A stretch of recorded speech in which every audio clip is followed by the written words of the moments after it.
وَيْلٌ لِكُلِّ هُمَزَةٍ لُمَزَةٍ الَّذِي جَمَعَ مَالًا وَعَدَّدَهُ۔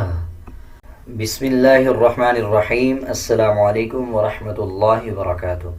آج ہم سیکھیں گے سورۃ الہمزہ مکمل تجوید کے ساتھ انشاءاللہ۔ اگر آپ پوری ویڈیو دیکھیں گے تو آپ کو جلدی سمجھ آئے گا، اگر آپ سکپ کر کے دیکھیں گے تو آپ کو آدھا دھورا سمجھ آئے گا اور پڑھنے سمجھنے میں مشکل ہوگی۔ سورۃ الہمزہ مکیہ، مکیہ کا مطلب کہ یہ سورہ مکہ میں نازل ہوئی۔ بسم اللہ الرحمن الرحیم۔ وَيْلٌ لِكُلِّ هُمَزَةٍ لُمَزَةٍ وَيْلٌ لِكُلِّ هُمَزَةٍ لُمَزَةٍ۔ یا کے اوپر جزم ہے۔ جزم کا مطلب ہوتا ہے کہ جب کسی الفاظ کے اوپر جزم آ رہا ہو اس الفاظ کو پچھلے الفاظ کے ساتھ ملا کے پڑھا جائے۔ اسی طرح آگے دیکھیں لام کے اوپر شد ہے۔ شد کا بھی یہی مطلب ہوتا ہے کہ جب کسی الفاظ کے اوپر شد آ جائے اس الفاظ کو پچھلے الفاظ کے ساتھ ملا کے پڑھا جائے۔ اسی طرح دوسرا مطلب شد کا یہ ہوتا ہے کہ جس الفاظ کے اوپر شد ہو اس الفاظ کو مضبوطی کے ساتھ ادا کیا جائے۔ اب اس لام کو پچھلے لام کے ساتھ ملا کے پڑھا جائے گا اور لام کے اوپر مضبوطی دی جائے گی۔ اسی طرح کا لام کے اوپر پھر شد ہے، لام پہ مضبوطی دیں گے۔ آگے دیکھیں تا کے نیچے دو زیر ہیں اور لام پہ شد ہے، اس تا کو لام کے ساتھ ملا کے پڑھا جائے گا۔ لاسٹ میں دیکھیں تا ہے، تا کے نیچے زیر ہے، اس کے بعد چھوٹا سا نون ہے، آپ کو سکرین میں نظر آ رہا ہوگا، اور اس نون کے نیچے زیر بھی ہے۔ جب ہم اس آیت پہ وقف کریں گے، ٹھہریں گے، تو یہ نون اور نون کے نیچے جو زیر ہے ان دونوں حروفوں کو سکپ کر دیں گے، یعنی نون زیر نی جو ہے اس کو سکپ کر دیا جائے گا اور وقف کرتے ہوئے گول تا ہا میں تبدیل ہو جائے گا اور ہا کی آدھی آواز آئے گی، جیسے وَيْلٌ لِكُلِّ هُمَزَةٍ لُمَزَةٍ۔ اس چھوٹے نون کو نون قطنی بھی کہا جاتا ہے۔ اگر ہم اس پہ وقف نہیں کریں گے تو پھر اس نون کو اور نون کے نیچے جو زیر ہے اس کو بھی پڑھا جائے گا۔ الذی جمع مالا وعددہ۔ الذی، اس میں دیکھیں جب ہم اس آیت پہ وقف کر لیں گے تو پھر یہ جو لام ہے اس لام کو اس الف کے ساتھ ملایا جائے گا اور اس کے اوپر زبر لگا دیا جائے گا۔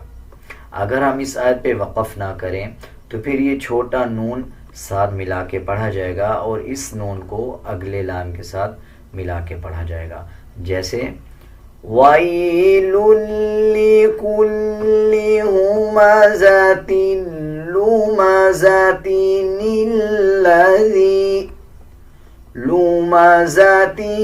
الَّذِي۔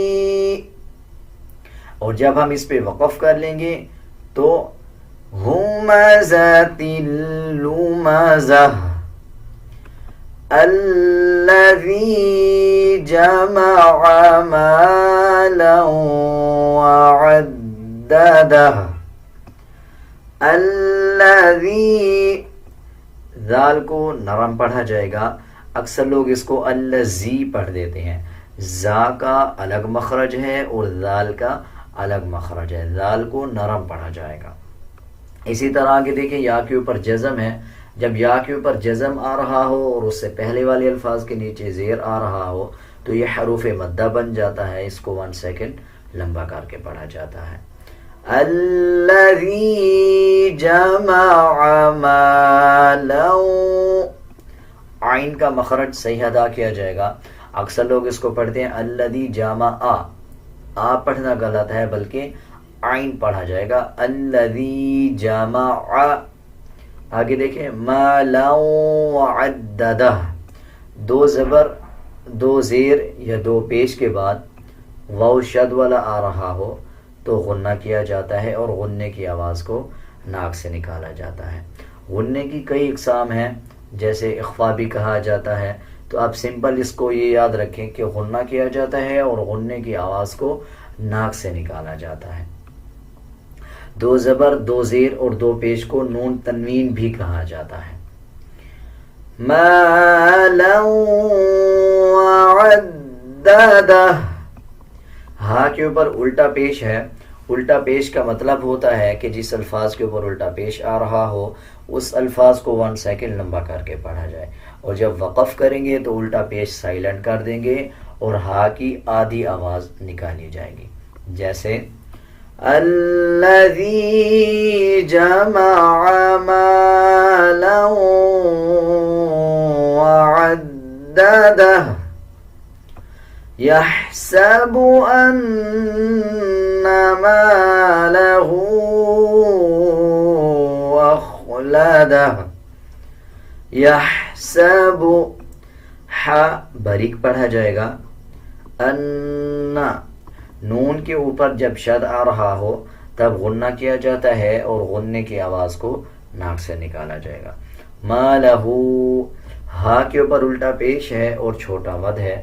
چھوٹا مد کا مطلب ہوتا ہے جب کسی الفاظ کے اوپر چھوٹا مد آ رہا ہو اس الفاظ کو 3 سیکنڈ لمبا کر کے پڑھا جائے۔ ان مالہ اخلدہ، ان مالہ اخلدہ، کلا لینبذن فی الحطمہ، کلا لینبذن،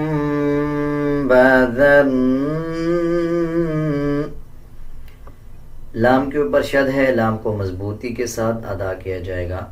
اسی طرح الف سے پہلے والے الفاظ کے اوپر اگر زبر آ رہا ہو تو وہ حروف مدہ بن جاتا ہے، اس کو 1 سیکنڈ لمبا کر کے پڑھا جاتا ہے۔ اسی طرح کلا کو 1 سیکنڈ لمبا کر کے پڑھا جائے گا۔ آگے دیکھیں لیمبذن، نون کے اوپر جزم ہے اور چھوٹا میم ہے۔ جب نون کے اوپر جزم آ رہا ہو اور اس کے بعد با آ رہا ہو تب غنہ کیا جاتا ہے، اور اس کے ہجے جب کریں گے تب یا میم پہ یم پڑھا جائے گا۔ کلا لینبذن فی الحطمہ، طا کو پر یعنی موٹا پڑھا جائے گا۔ کلا لینبذن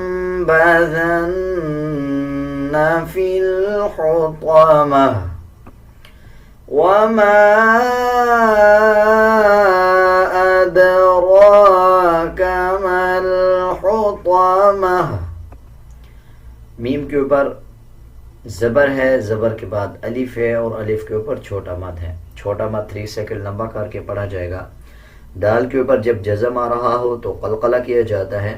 اسی طرح آگے دیکھیں را کے اوپر کھڑا زبر ہے۔ کھڑا زبر کا مطلب ہوتا ہے کہ جس الفاظ کے اوپر کھڑا زبر آ جائے اس الفاظ کو 1 سیکنڈ لمبا کر کے پڑھا جائے۔ وما ادراک ما الحطمہ، نار اللہ الموقدہ، نار اللہ، را کے اوپر زبر یا پیش آ رہا ہو تب را کو پر یعنی موٹا پڑھا جاتا ہے۔ اسی طرح لام کے اوپر کھڑا زبر ہے، 1 سیکنڈ لمبا کیا جائے گا، اور لام کے اوپر شد ہے، مضبوطی کے ساتھ لام کو ادا کیا جائے گا۔ نار اللہ الموقدہ، التی تطلع علی الافئدہ، التی، جب وقف کر لیں گے پچھلی آیت پہ تب لام کو الف کے ساتھ ملا کے پڑھا جائے گا، اور اگر ہم اس آیت پہ وقف نہیں کریں گے تو پھر تا کو لام کے ساتھ ملا کے پڑھا جائے گا، جیسے نار اللہ الموقدۃ اللاتی، اور جب اس پہ وقف کر لیں گے اللاتی تطلع علی الافئدہ، یہ جزم فا کے اوپر ہے، فا کو الف کے ساتھ یعنی حمزہ کے ساتھ ملا کے پڑھا جائے گا۔ الف کے اوپر یا نیچے کوئی حرکت یعنی زبر زیر یا پیش آ جائے تب الف حمزہ بن جاتا ہے۔ اب اس کے ہجے یوں کیے جائیں گے، حمزہ فا زبر اف، اور یہ جو فا کے نیچے حمزہ ہے، حمزہ کے نیچے زیر ہے، اس کو الگ پڑھا جائے گا۔ اکثر لوگ کنفیوز ہو جاتے ہیں، وہ سمجھتے ہیں کہ فا کے نیچے ہی زیر آ رہا ہے، بلکہ فا کو پچھلے الف یعنی حمزہ کے ساتھ ملا کے پڑھا جائے گا اور یہ حمزہ الگ پڑھا جائے گا، جیسے حمزہ فا زبر اف، حمزہ زیر ای، اف ای، اللاتی تطلع علی الافئدہ، انہا علیہم مؤصدہ، انہا علیہم مؤصدہ، نون کے اوپر شد ہے، غنہ کیا جائے گا۔ آگے دیکھیں علیہم مؤصدہ، نون اور میم کے اوپر شد آ رہا ہو تب غنہ کیا جاتا ہے اور غننے کی آواز کو ناک سے نکالا جائے گا۔ اب اس ہا کو جو اگلا میم ہے دوسرا اس میم کے ساتھ ملا کے پڑھا جائے گا اور غنہ کیا جائے گا۔ آگے دیکھیں یہ جزم اس حمزہ کے اوپر ہے، اکثر لوگ کنفیوز ہو جاتے ہیں کہ یہ جو واو ہے اس کو پڑھنا شروع کر دیتے ہیں، بلکہ یہ واو سائلنٹ ہے، حمزہ کے اوپر جزم ہے، اور جب حمزہ کے اوپر جزم آ رہا ہو تو وہ جھٹکے والا حمزہ بن جاتا ہے، جزم والا حمزہ جھٹکے کے ساتھ ادا کیا جاتا ہے، جیسے انہا علیہم مؤصدہ، مؤصدہ فی عمد ممددہ، فی عمد ممددہ۔ اب ہم پوری صورت ایک ساتھ پڑھیں گے، اب میرے ساتھ ساتھ رپیٹ کرتے جائیں۔ وَيْلٌ لِكُلِّ ہُمَزَةٍ لُمَزَةٍ الَّذِي جَمَعَ مَالًا وَعَدَّدَهُ يَحْسَبُ أَنَّ مَالَهُ أَخْلَدَهُ كَلَّا لَيُنبَذَنَّ